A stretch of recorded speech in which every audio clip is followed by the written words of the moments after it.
I built my company from nothing, not from privilege or inheritance or the particular advantage of having the right connections in the right places at the right time. From nothing.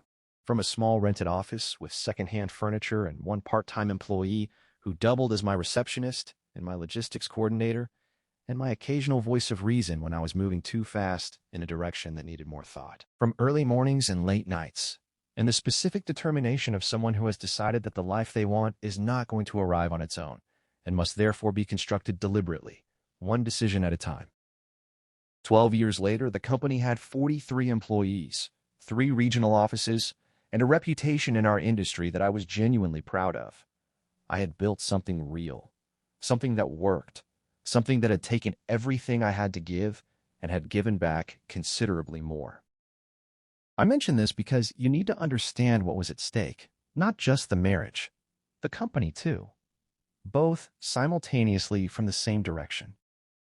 My wife's name was Caroline. We had been together for 8 years, married for 5. She was smart and capable and had joined the company 3 years into our marriage as head of finance, a decision that made sense practically and that I had never had reason to question because Caroline was exceptional at her work and because I trusted her completely, the way you trust someone who has given you no reason to do otherwise. My operations director was a man named David. He had been with the company for 6 years. He was thorough and reliable and had a particular talent for solving logistical problems before they became logistical crises. I had promoted him twice. I had defended him in board meetings. I had considered him, without using the word loosely, a friend.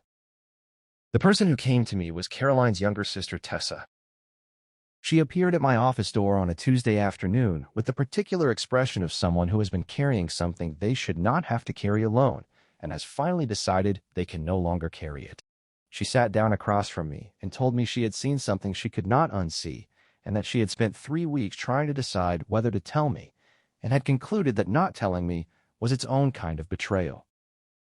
She had been at a restaurant on the other side of the city, somewhere neither of us would normally go, which was presumably the point, and she had seen Caroline and David at a corner table. She had watched them for long enough to be certain of what she was seeing. She had taken a photograph on her phone before they noticed her, quietly, from across the room, and then she had left without confronting them because she needed to think.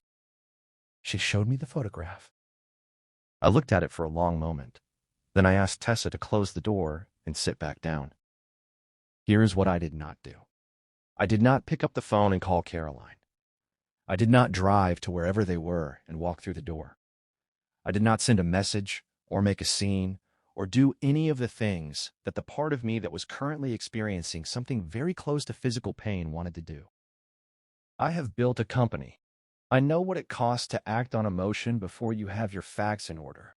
I know the difference between the satisfaction of an immediate reaction and the effectiveness of a considered. And I knew, sitting in my office with Tessa across from me, a photograph of her mom sitting on my desk between us, that what I did in the next few days would determine not just the outcome of my marriage, but the future of everything I had spent 12 years building. I told Tessa I needed 12 days. She looked at me with the particular expression of someone who expected a different response entirely. I told her I was not going to do nothing. I was going to do everything, but I was going to do it correctly. She agreed to work with me. What she told me next added a dimension to the situation I had not anticipated. David was her husband. They had been married for 4 years, which meant that what was happening was not simply my wife and my operations director. It was my wife and my sister-in-law's husband. 2 betrayals running parallel, intersecting at the same 2 people, affecting 4 lives simultaneously. I took a breath, and then I started working. The 12 days that followed were the most focused I have ever been in my professional life. I worked with my attorney to ensure that the company's financial exposure was completely protected before anything became public. I quietly began preparing termination documentation for David. Thorough, legally airtight, the kind of paperwork that cannot be challenged because every detail is exactly correct. I worked with our IT department, carefully and without explanation, to begin the process of reviewing and restricting access privileges for both David and Caroline, a process that could be completed remotely and instantly, at the precise moment I chose. I reviewed contracts. I reviewed financial records. I went through everything Caroline had access to with the specific attention of someone who needs to know whether the person they trusted has used that trust against them in ways beyond the personal. What I found was that she had not. The finances were clean. Her work had been exactly what it appeared to be. This was, in its own complicated way, almost harder than finding something. It meant the betrayal was purely personal. There was no professional wrongdoing to be angry about, just a choice made deliberately by someone who knew exactly what they were risking. I continued going home every evening. I continued having dinner with Caroline and asking about her day and listening to her answers and saying the things a husband says. I do not know how I did this. I think the part of my brain that was running the professional response had extended itself to cover the personal situation, operating with the same detached precision, filing the emotion carefully away for later when there would be time for it. Caroline, for her part, was performing normal with the particular ease of someone who had been performing it for long enough that it had become second nature. On the evening of the 12th day, she sent me a text at 7:30. Stuck at the office. Billing issue with a major account. Don't wait up. I read the message sitting at my desk. Tessa was in my conference room down the hall. I had asked her to come in that evening on the pretext of a business matter, and she had come. My attorney was on standby by phone. The EAT restrictions on David and Caroline's access were queued and ready to execute with a single authorization from me. I looked at the text for a long moment. Then I typed my reply. 7 words. Tell David his wife is in my conference room. I pressed send. Then I authorized the IT restrictions. Then I called my attorney. Then I sat back in my chair and waited. 7 words. That is all it took to bring everything down. Stay right here because the next part of this story is something else entirely. But before we continue, if you are watching Whispered Confessions for the first time, subscribe right now and turn on your notifications. Every week we bring you real emotional stories told with complete honesty. Hit that button and let us keep going. They arrived 22 minutes later. I know it was 22 minutes because I watched the clock with the particular attention of someone who has nothing left to do but wait and think. Tessa was in the conference room. I was in my office. The building was otherwise empty. It was a Thursday evening, and the rest of the staff had gone home hours ago. Just the 4 of us, in a building I had built, about to have a conversation that could not be undone.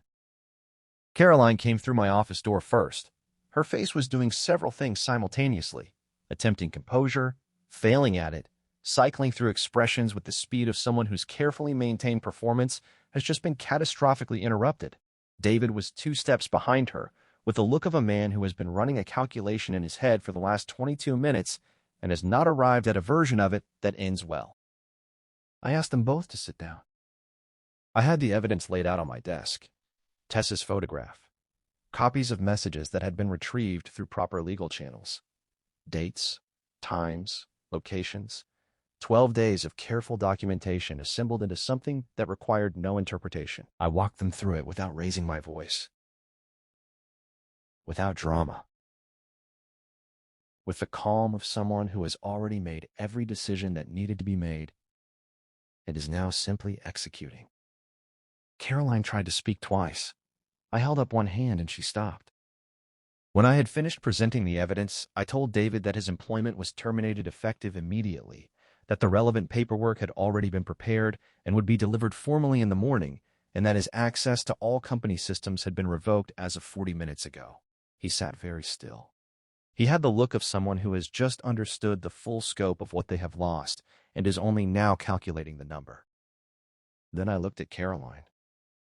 I told her that her access to company systems and accounts had also been revoked, that our personal finances would be handled through attorneys going forward, that I wished her no harm and bore her no malice, but that our marriage was over and I would not be discussing it further this evening. Tessa came out of the conference room then. She stood in the doorway and looked at David with an expression that I will not attempt to describe because some things do not translate into language. She placed her own envelope, her own attorney's letter, her own set of prepared documents on the desk in front of him. Then she looked at me and nodded once. We had done what we came to do. David and Caroline left together, which under the circumstances had a particular irony to it. The two people who had chosen each other now leaving the same building through the same door into a future that was going to be significantly less comfortable than the one they had imagined for themselves. The divorces were handled by attorneys and finalized within the year. Caroline and David moved in together, which seemed to make sense until it didn't, until the particular energy of a secret, which had been the thing sustaining them, was replaced by the ordinary requirements of two people sharing a life. And the ordinary requirements turned out to be considerably less thrilling than the secret had been. Within 8 months, David had relocated to another city. I heard this through a mutual contact and filed it away without satisfaction. Tessa and I kept the company running. Better than running, actually, without the particular tension of two people within it operating a private agenda. The atmosphere of the workplace changed in ways that were immediately noticeable and quickly productive. We hired a new operations director through a proper process. We restructured the finance department with proper oversight. We built, in the space where the betrayal had been, something cleaner and more solid than what had preceded it. I took time for myself that first year, in a way I had not taken time in longer than I could accurately remember. I had been so focused on building the company for so long that I had allowed the parts of myself that were not the company to quietly atrophy. I corrected this. I read. I traveled, not for work, but simply to be somewhere different, to eat food in cities I did not know, and walk streets that had no association with anything I needed to think about. I slept properly for what felt like the first time in years. I thought about Caroline sometimes, not with anger after the first few months, and not with longing, with the particular mixture of sadness and clarity that comes from finally seeing something exactly as it was, rather than as you needed it to be. She had made a choice. People make choices. The consequences of choices are not punishments. They are simply what happens next. What happened next for me was better than what came before.